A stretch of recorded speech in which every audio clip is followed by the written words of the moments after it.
చందమామ కథలకు స్వాగతం. ఈనాటి మన కథ పెడబుద్ధి. బ్రహ్మదత్తుడు కాశీ నగరాన్ని పరిపాలించే కాలంలో ఒకప్పుడు ఒక గ్రామంలో ఒక బ్రాహ్మణుడు ఉండేవాడు. అతను వేదబం అనే మహామంత్రంలో సిద్ధి పొందాడు. గ్రహాలన్నీ కూటమయ్యే సమయమందు ఆకాశం వంక చూస్తూ ఈ మంత్రాన్ని పునశ్చరణ చేసినట్టయితే సరాసరి ఆకాశం నుండి బంగారం, వెండి, ముత్యం, పగడం, రత్నం, కెంపు, నీలం ఈ 7 వస్తువులు వర్షిస్తాయి. మంత్రసిద్ధి గల ఆ బ్రాహ్మణ్ణి ఆశ్రయించి బోధిసత్వుడు ఆయనకు ప్రియ శిష్యుడయ్యాడు. ఒక రోజున శిష్యుణ్ణి వెంటబెట్టుకుని గురువుగారు అరణ్య ప్రాంతానికి చేరుకున్నారు. ఆ అరణ్యంలో 500 మంది గజ దొంగలున్నారు. వాళ్ళు గురు శిష్యులిద్దరినీ అటకాయించారు. అయితే ఆ దొంగల్లో విచిత్రమైన నియమం ఒకటి ఉన్నది. 2 బాటసార్లు కలిసి ఆ త్రోవను వచ్చినట్టయితే ఇంటికి పోయి శిక్షా రుసుము తెచ్చి తోటి వారిని విడిపించుకోవటానికి అవకాశం ఇచ్చి అందులో ఒకనిని వదిలేస్తారు. ఇప్పుడు ఆ దొంగలు గురువుగారిని తమ వద్ద అట్టే పెట్టుకుని శిష్యుడైన బోధిసత్వుణ్ణి పోయి రమ్మని పంపించారు. వెళ్ళేటప్పుడు బోధిసత్వుడు గురువుకి నమస్కరించాడు. గురువర్యా, భయపడకండి, 1-2 రోజుల్లో డబ్బు తీసుకుని తప్పక తిరిగి వచ్చేస్తాను. అయితే నా మనవి మట్టుకు ఒక్కటి వినండి. ఇవాళ గ్రహాలన్నీ కూటమయ్యే రోజు.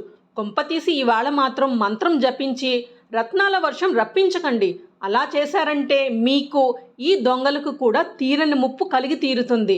అలా అని మరీ చెబుతూ బోధిసత్వుడు బయలుదేరి వెళ్ళాడు. సూర్యాస్తమయం అయ్యింది. ఆకాశంలో వెన్నెల కిరణాలు వెదజల్లుతూ పున్నమి చంద్రుడు ఆకాశాన తిరుగుతున్నాడు. బ్రాహ్మణుడు పైకి చూసి గ్రహాలు కూటమయ్యే సమయం వస్తుందని పసికట్టాడు. దొంగల బారిన పడి చేతకాని వాడిలాగా ఈ హింసలన్నీ ఎందుకు నేను భరించాలి? చేతిలో ఉన్న మంత్రాన్ని పఠించి వర్షం రప్పించి దొంగల రుసుము వాళ్ళకి ఇచ్చేసి విడుదలవుతాను, స్వేచ్ఛ పొంది సుఖంగా ఉంటాను అనుకుని బ్రాహ్మణుడు ఆ దొంగల గుంపును చేరబిల్చాడు. అబ్బాయిలు, మీరు నన్నెందుకు బంధించారు చెప్పండి అన్నాడు. అయ్యా, ఇంకెందుకు, డబ్బు కోసం అన్నారు వాళ్ళు. అంతే కదా, అలా అయితే నేను చెప్పినట్లు చెయ్యండి, మీరు కోరిన ధనం ఇస్తాను అన్నాడు. ముందు నన్ను విప్పేయండి, నాకు శుభ్రంగా స్నానం చేయించండి, నూతన వస్త్రాలు కట్టబెట్టండి, పుష్పజాతులన్నీ తెచ్చి ఇక్కడ పోగు వెయ్యండి, నా చుట్టూ పరిమళ ద్రవ్యాలు, ధూప దీపాలకు కావలసిన సామగ్రులు అమర్చి పెట్టండి, అటుపైన ఏం జరుగుతుందో చూడండి అని చెప్పాడు. అక్షరాల ఆ బ్రాహ్మణుడు చెప్పిన ప్రకారమే చేశారు దొంగలు. తర్వాత ఆయన అదును చూచి ఆకాశం వంక దృష్టి నిలిపి వేదబ మంత్రం ఉచ్చరించాడు. వెంటనే విలువగల లోహాలు, మణులు వర్షించాయి. దొంగలు గబగబా వాటన్నిటినీ ఏరి మూటలు కట్టుకుని వాళ్ళ దారిన వాళ్ళు పోయారు. వాళ్ళ వెనుకనే బ్రాహ్మణుడు కూడా ఆశ్రమాన్ని చేరేందుకు వెళుతున్నాడు. అంతటా మధ్యదారిలో మరి ఒక దొంగల గుంపు తారసపడి మొదటి గుంపును ఎదుర్కొన్నది. ఎందుకని అబ్బాయిలు మీరు మమ్మల్ని పట్టుకున్నారు అని అడిగారు మొదటి దొంగలు. అందుకు రెండవ గుంపు, ఇంకెందుకు, డబ్బు కోసం అన్నారు. అంతే కదా, డబ్బు కోసమే అయితే ఆ బ్రాహ్మణ్ణి ఆశ్రయించండి. ఈయన ఆకాశం పైకి చూస్తే చాలు విలువగల రత్నాలు, మణులు వర్షిస్తాయి. అలా చేసే మాకు ఈ ధనమంతా ఇచ్చాడు అని చెప్పి వాళ్ళు తప్పించుకుపోయారు. ఇప్పుడు రెండవ దొంగల జట్టు బ్రాహ్మణుణ్ణి వదలక పట్టుకుంది. మాకు కూడా ధనమియ్యవయ్యా బ్రాహ్మణుడా అని వాళ్ళు బొబ్బలు పెట్టి పీడించసాగారు. అందుకు బ్రాహ్మణుడు, అబ్బాయిలు, ఆ దొంగలకి నేనిచ్చింది మంత్రమహిమ వల్ల రప్పించిన ధనం. నేను నేర్చిన మంత్రానికి మళ్ళీ 1 ఏడాదికి గాని శక్తి కలగదు. ఇది నా ఇష్టం వచ్చినప్పుడల్లా జపించితే పనిచేసే మంత్రం కాదు. దీనికంతా గ్రహకూటము కలియటం అది చాలా గొడవ ఉన్నది. కనుక 1 ఏడాది అయ్యేసరికి గ్రహాలు కూటమి అయితే అప్పుడు నా మంత్రం పారుతుంది. ఆ వెంటనే జపించి మీకు కనక వర్షం కురిపిస్తాను అన్నాడు. బ్రాహ్మణుడి మాటలు నమ్మలేదు దొంగలు. మాకంటే ముందు వచ్చిన వాళ్ళని కుబేరులు చేసి పంపావే, మేమడిగితే ఏడాది వరకు కనిపెట్టుకు ఉండమంటావా, అబద్ధాల కోరా అంటూ కోపంతో ఊగిపోతూ పదునైన కత్తి పుచ్చుకుని బ్రాహ్మణుణ్ణి చంపి అతని కళేబరాన్ని దారి మధ్యలో వేలాడదీశారు. ఇలా చేసి గబగబా పరిగెత్తుకుంటూ పోయి మొదటి దొంగల జట్టుని కలిసి అందరినీ చంపేసి వాళ్ళ దగ్గర ఉండే ధనద్రవ్యాలను అపహరించారు. అపహరించిన ధనం వాటాలు తెగలేదు.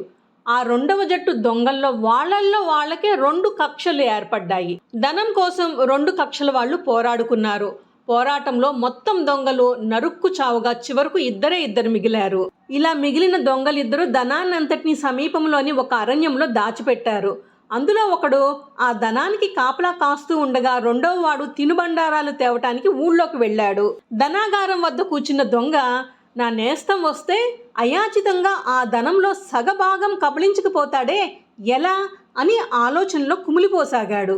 అక్కడ తినుబండారాలు తీసుకురావటానికి వెళ్ళిన ఆ దొంగ, వాడు చస్తే ఆ ధనమంతా నాకే ఉండిపోతుంది కదా, కుబేరుని అయిపోవచ్చు కదా అని అనుకుని తన వంతు పదార్థాలు కేటాయించుకుని తక్కిన సగభాగంలో విషం కలిపేశాడు. అతను పదార్థాలు చేత పట్టుకుని తన బస చేరుకునేసరికల్లా ఆ రెండవ దొంగ ఇతన్ని కసుక్కుని పీక తగివేసి కళేబరం దూరంగా విసిరేశాడు. విషం కలిపిన బియ్యం వండుకుని తిని చివరకు అతను ప్రాణాలు విడిచాడు. ఈ విధంగా బ్రాహ్మణుడితో పాటు దొంగలు అంతా కలిసి మొత్తం అందరూ చనిపోయారు. 1-2 రోజుల్లో బోధిసత్వుడు దొంగలకి ఇవ్వాల్సిన రుసుము పట్టుకుని వచ్చాడు. గురువు కోసం చూచాడు. గురువుగారు కానరాలేదు. ఎక్కడ చూచినా ధనమే, ఎక్కడ చూచినా కళేబరాలే. అప్పుడే అనుకున్నాడు బోధిసత్వుడు, ఈ గురువుగారు నా మాట చెవిని పెట్టలేదు, ఆయనకు తోచిందే చేశారు. మొన్నటి రోజున గురువుగారు మంత్రం జపించి రత్నాల వర్షం రప్పించే ఉంటారు. దాని ఫలితంగా అందరూ ఇలా చనిపోయి ఉంటారు అని తలచి బాట వెంబడే చూచుకుంటూ పోసాగారు. కొంత దూరంలో గురువుగారి కళేబరం కనిపించింది. నా మాట విన్నారు కాదు కదా గురువర్య అంటూ బాధపడ్డాడు. చితుకులు పోగు చేసి తెచ్చి గురువుకు దహనాది క్రియలు సలిపాడు. అడవి పువ్వులు పట్టుకొచ్చి ఆ స్థలమందు ఉంచి భక్తిపూర్వకంగా తుదిసారి నమస్కరించాడు. అక్కడి నుంచి ఇంకా అలా వెళ్ళగా మొదటి దొంగల జట్టులోనే 500 మంది శవాలు కనబడ్డాయి. మరికొంత దూరంలో రెండవ జట్టులో ఉండే దొంగల కళేబరాలు కనబడ్డాయి. ఆ దారినే ఇంకా కొంచెం ముందుకు వెళ్ళగా ఆ దారి బోధిసత్వుణ్ణి ఒక కీకారణ్యంలోకి తీసుకుపోయింది. ఆ అరణ్యంలో ధనం మూటలు కనిపించాయి. 2 దొంగల్లోని ఒకడి కళేబరం కనిపించింది. అయితే అతని పక్కనే తినుబండారాలు గల పాత్ర ఉన్నది. ఓహో, ఇదా సంగతి అనుకున్నాడు బోధిసత్వుడు. ఇంకా 4 అడుగులు వేసేసరికి ఆ మూలన ఆ మిగిలి ఉన్న దొంగ యొక్క కళేబరం వేలాడదీయబడి ఉన్నది. ఇంకిప్పుడు ఎవ్వరూ చెప్పనక్కర లేకుండానే జరిగిన సంగతి అంత బోధిసత్వుడికి మొదటి నుండి చివరి వరకు అవగాహన అయిపోయింది. ఇదంతా చూచి బోధిసత్వుడు చాలా విచారించాడు. నా మాట పాటించారు కాదు గురువుగారు, అంతగా చెప్పిపోయిన పెడచెవిన పెట్టారు, ఆత్మబుద్ధి సుఖమనుకున్నారు. ఇందుకు ఫలితం తను చనిపోయారు, ఆయనతో పాటు 1000 మంది జనము చావటానికి కారకుడయ్యారు. ఇతరుల మాట వినక తనకు తోచిందే మంచిదని అనుకుని పనులు చేసేవాళ్ళకి ఇటువంటి ఆపద రాక తప్పదు కదా. నా గురువుగారు తన మంత్ర మహిమ వల్ల భూలోకానికి రప్పించిన ధన సంపద మానవ కోటికి ఉపకృతి చేయలేదు సరికదా, పైగా సంఘాత మరణానికి, అంతులేని వినాశనానికి దారితీసింది. కనుక బుద్ధి వక్ర మార్గాన్ని పట్టినప్పుడు మంచి వస్తువుల వల్ల కూడా కీడే కలుగుతుంది. ఆ దోషం వస్తువులో లేదు, బుద్ధిలో ఉంది. వక్రబుద్ధి అగ్నిజ్వాల వంటిది. అది ఒక్కళ్ళ నాశనంతో పోదు, మరి ఎంతో మందినో నాశనం చేస్తేనే గాని ఆ అగ్ని చల్లారదు. ఈ బోధనలను బోధిసత్వుడు అరణ్యమంతా మారు మోగేటట్టు ప్రబోధించాడు. తన గురువుగారిని ఉదాహరణగా చూపి అందరికీ నచ్చేటట్టు చెప్పాడు. బోధిసత్వని ప్రబోధానికి వనదేవతలు జేజేలు కొట్టారు. అటు తర్వాత ఆ ధన సంపదనంతటిని బోధిసత్వుడు తన ఆశ్రమానికి తీసుకుపోయి అదంతా లోకోపకారం కోసం వినియోగించి తర్వాత బోధిసత్వుని రూపంలో ఉన్న బుద్ధుడు అవతారం చాలించాడు.